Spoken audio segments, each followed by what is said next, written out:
Hey everyone, welcome back to Smart for Home. Today, we're diving into a super helpful tutorial on how to connect your Fire TV stick to a smart TV. Whether you're new to streaming devices or just need a quick refresher, we've got you covered. Let's dive in.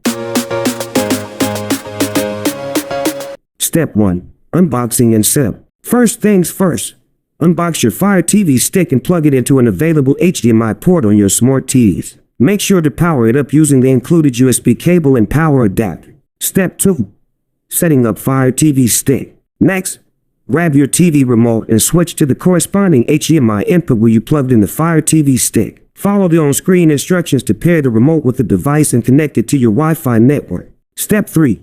Installing updates. Once connected, it's a good idea to check for any available updates. Simply go to Settings My Fire TV About Check for updates. This ensures you have the latest features and security patches. Step 4.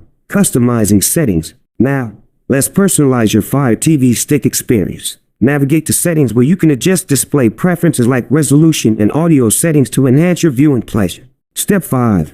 Installing apps and channels. One of the best parts of using a Fire TV stick is access to a wide range of apps and channels. Explore the App Store to download your favorite streaming services, games, and more. Simply search, click, and install. Step 6. Using Alexa voice remote. Did you know your Fire TV stick comes with Alexa? Use the voice remote to effortlessly search for content, control playback, and even check the weather, all with just your voice. Conclusion. And there you have it. Connecting your Fire TV stick to a smart TV is quick and easy, opening up a world of entertainment right at your fingertips. If you found this video helpful, don't forget to like, subscribe, and hit that notification bell for more tech tips and tutorials. Thanks for watching.